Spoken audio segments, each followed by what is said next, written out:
자, 웹툰 작가 주호민 씨 뭐 더 설명 안 드려도 다 아실 겁니다.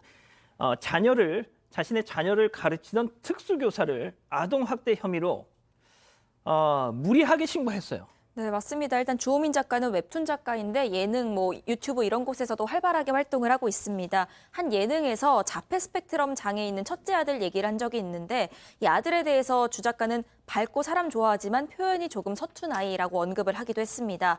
그런데 지난해 주호민 작가 부부가 자신의 아이를 가르치던 특수교사를 아동학대 혐의로 신고했고 현재 재판까지 진행 중이라는 사실이 뒤늦게 알려졌습니다. 당시 주 작가의 아이는 동급생 앞에서 신체를 노출하는 등의 돌발 행동을 했습니다. 그래서 이 비장애 학생들이랑 같이 수업받는 학급에 있다가 특수학급으로 분리가 됐는데요. 여기서 이 특수학급의 교사가 어떤 부적절한 발언을 했다는 점을 문제 삼은 걸로 알려지고 있습니다. 한 언론 보도에 따르면 주 작가는 1학기를 마치고 여름방학이 시작되기 직전에 아들을 전학시켰습니다. 자, 오늘 아침에 말이죠. 이 해당 교사, 지금 이 신고를 당한 해당 교사의 경위서가 한 온라인 커뮤니티에 올라왔는데, 자, 여기선 말이죠. 사건의 시작부터 아주 구체적으로 쭉 이렇게 언급을 했더라고요. 조금 전에 이제 이 기자가 얘기한 것처럼 그런 사건이 그냥 보통 다른 학생들하고 같이 있는 데서 발생을 했던 겁니다. 그리고 피해 학생이 굉장히 큰 충격을 받았다고 호소를 하면서 원래 그 학생은 그 학교 폭력으로 그 학생 측에서는 이 강제 전학과 분리를 요구를 했다라는 겁니다.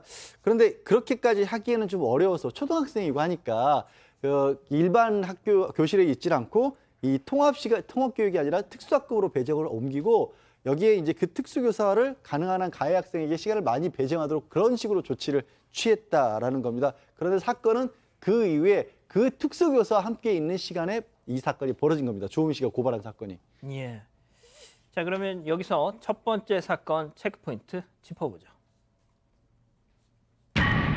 녹음기에 담긴 아동학대 정황이라는 겁니다, 승 의원님. 네네. 사실 이 9월 13일 날 일어났는데요. 이제 주호민 씨가 아이에게 녹음기를 가지고 이제 학교에 학교에 등교를 하게끔 했는데 그 녹음기에 이제 녹음이 되어 있던 부분이 있는데 여기서 이제 받아쓰기 저희들 초등학교 때 했는 거 기억나십니까? 받아쓰기를 하는데 밑에 받침이 들어가면 그 받침이 들어가는 게 저는 요번에 이걸 이렇게 말하는 걸 처음 들었는데 이 수업 교재 10문장을 이렇게 적는 거였대요. 적는 거였는데 그중에 어떤 내용이 있었는가 하면 버릇이 매우 고약하다. 요걸 적는 거예요. 버릇이 매우 고약하다. 근데 그걸 설명하면서 어떻게 설명을 했는가 하면 앞쪽에 설명했는 거 기억나시나요? 아이가 좀 부적절한 행동했는 그 이야기를 했는 거예요. 바지를 내린 행동이 고약한 행동이다라고 설명을 하면서 이 가해 학생은 다른 사람과 식사를 못하고 있다. 이렇게 이제 이야기를 하다 보니까 이 녹음기에 이런 내용이 들어오니까 왜 굳이 그런 비유를 들어서 이런 내용을 해야 되느냐라고 해서 정서적 학대다. 이렇게 주장하고 있는 겁니다. 자, 그런데 이제 많은 분들이 물론 부모 입장에서야 충분히 그럴 수도 있다라고 생각할 수 있지만 아이한테 녹음기를 들려서 학교에 보냈습니다. 네, 그 부분이 좀 논란이 될 수가 있어요. 그렇지만 저희 법률하는 입장에서 녹음기라는 거는 대화할 때 그 녹음하는 거는 법률적으로나 문제가 될 수가 없습니다. 그렇지만 그것을 혹시나 소송이나 쓸 수 있기 때문에 그게 지금 논란이 되는 상황인데 주호민 씨 얘기에 따르면 아이가 의사표현이나 이런 것들이 명확하지 않고 또 어떤 내용이 나는지 잘 모르기 때문에 녹음을 했고 그 정확한 의사소통이 불가능했다는 거 그게 좀 중요했고 그래서 녹음을 해봤는데 들어보니까 이게 좀 문제가 될 수도 있다라고 본인 스스로 판단했는데 교육청이나 학교에 얘기를 하니까 그것만으로는 교사를 교체하거나 어려워서 변호사 등 한 5명, 5명하고 논의를 했다라고 합니다. 결과 경찰에 신고를 해야지만이 이게 교체라든지 판단을 받을 수 있다라고 해서 그 녹음 증거를 갖고 경찰에 고민 끝에 신고를 했다라고 설명을 하고 있습니다. 자, 지금 박 변호사님도 잠깐 말씀을 하셨지만 이 자신의 자녀 문제에 대해서 어떤 신고하는 과정에서 변호사 5명의 법적 조력을 받았다. 이 부분을 놓고도 정말 많은 분들이 이 사안을 다루는 데 있어서 변호사 5명이 필요했던 걸까라는 좀 많은 그런 부분에 충격을 받으셨더라고요. 자, 아무튼 이 교사도 아이가 그렇게 이 녹음기를 가지고 온 걸 몰랐던 거 아니에요. 그래서 본인의 어떤 육성이 녹취가 됐는지 한참 나중에서야 알았고 결국 기소가 된 거 아닙니까? 네, 추후에 알게 됐고요. 일단 이 교사는 주 작가 부부가 면담 일정을 잡았다가 취소했다가 하는 바람에 직접 전달을 받진 못했고 다른 선생님을 통해서 아동학대 어떤 정황이 포착이 됐다더라 이런 얘기를 통해 들었습니다. 그리고 추후에 녹음기를 소지하고 있었다는 사실을 알게 됐습니다. 그리고 9월 21일에 경찰로부터 이 경찰에 신고한 사실 통보가 왔기 때문에 그때 알게 됐고요. 지난해 11월에 경찰 조사를 받고 현재 교육청에서 직위 해제 통보받은 상황입니다. 해당 교사는 녹음기에 녹음이 안 된 앞뒤 상황들은 모두 무시된 채로 기소가 됐다. 또 직위 해제 통보받고 힘든 나날 보내고 있다. 이런 입장입니다. 직위 해제 통보를 받고 또 지금 정신과 치료 이렇게 치료를 받고 있다는 겁니다. 이 해당 교사는. 자, 그런데 양 변호사님, 본인의 육성이 이렇게 녹음되는 걸 몰랐던 거잖아요. 이 네. 교사분은 나중에 알았던 건데 이런 경우 이제 녹취의 어떤 법적 효력 이거는 어떻게 되죠? 이게 사실 논란이 좀 될 수 있는 부분인데 요즘에 아동학대 사건들이 좀 있으면서 특히 어린이집 같은 데 보내면서 녹음기 넣어서 보내는 경우들이 종종 있습니다. 실제로 어린이집 녹음기라고 포털 같은 데 쓰면요. 판매되는 게 굉장히 많이 진짜요? 활발하게 이루어지는데 원칙적으로 불법입니다. 원칙적으로 통신비밀보호법 위반입니다.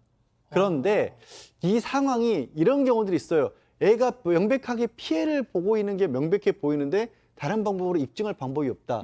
그럴 때는 그 안에 쓰여있는 증거들을 효력으로 인정해주는 또 판례도 있습니다. 그래서 지금 주호영 씨가 주장하고 있는 건 뭐냐면 아이가 지금 주호민 씨, 예, 주호영 씨 정치인이고 주호민 씨가 주장하는 건 아이가 하고 정상적으로 이 의사소통이 어려워서 상황 파악을 하기 위해서 그랬다라고 해서 그 부분이 아마 좀 인정이 된다라면 참작이 될 것이고 아이들에게 물어봐도 충분히 알 수 있을 거나 교사를 통해서 먼저 확보하는 게 맞았다라고 판단이 된다라면 이것도 좀 쓰기 어려울 수도 있어요. 여러 가지 상황이 좀 놓여 있습니다. 자, 저희는 일단 이 주호민 씨와 이 신고를 당한 교사 측 입장을 최대한 객관적으로 전해 드립니다. 판단은 우리 가족 여러분들이 좀 해 보셨으면 좋겠는데, 자, 승 의원님이 좀 개괄적으로 좀 정리를 해주시죠. 뭐 일단 이건 재판 과정이니까 뭐 시청자 여러분께서도 재판의 어떤 끝까지 행동을 끝까지의 결과를 좀 지켜보시면 될 것 같고 먼저 주호민 씨 입장부터 좀 이렇게 반론권을 말씀드리면 지금까지 이야기를 했다시피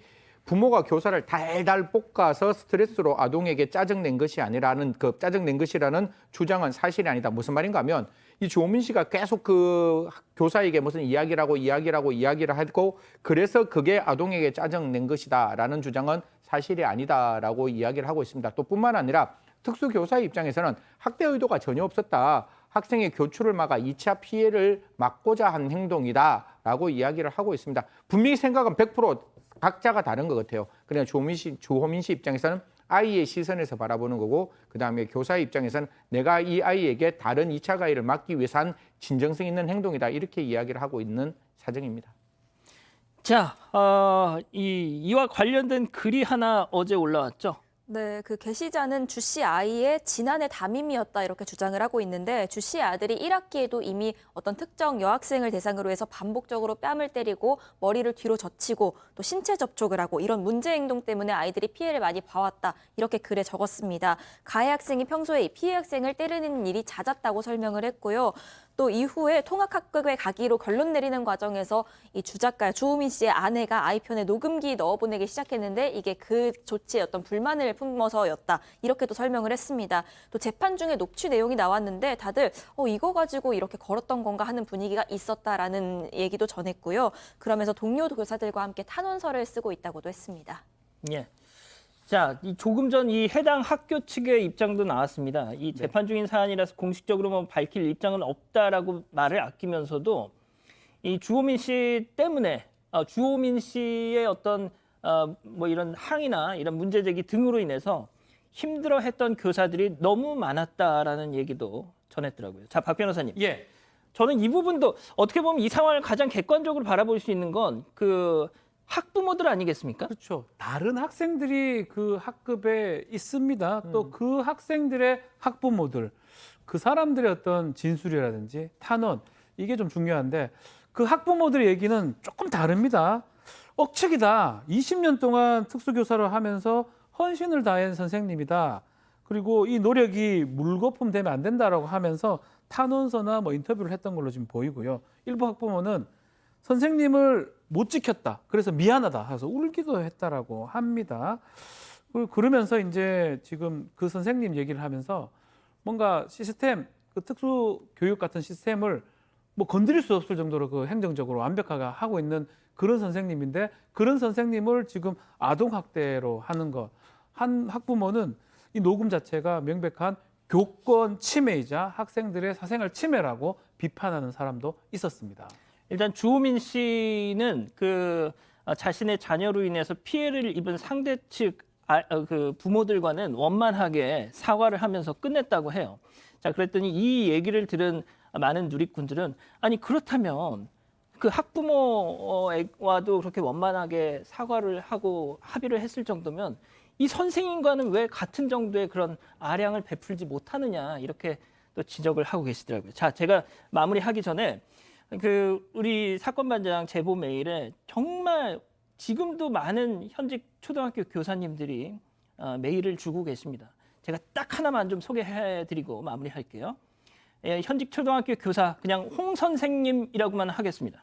어제 메일을 주셨는데 이거를 읽고 저는 정말 엄청나게 정신적인 충격을 받았어요. 참 들어보십시오. 그냥 읽어드리겠습니다. 지난해 문득 내가 죽어야 세상은 내가 이렇게 힘들어한다는 걸 알아주겠구나 생각했어요. 하지만 정신과를 너무 오래 다닌 탓에 세상은 또 엉뚱한 데서 사인을 찾겠구나 싶은 생각도 들더군요. 그래서 저는 유서를 아주 명확하게 자필로 써서 온라인에도 남기고 내용이 좀 그렇습니다. 학교에서 죽어야겠다는 구체적인 실행 계획을 세웠습니다. 하지만 천만다행스럽게도 그때 정말 너무나 감사한 정신과 의사 선생님의 도움으로 겨우겨우 살아날 수 있었습니다. 자, 오늘 사건 일단 이렇게 정리하죠. 사건의 진실을 추적하고 싶다는 사반 가족분의 사연인데요. 궁금하시다면 사건반장 유튜브 채널을 구독해주세요.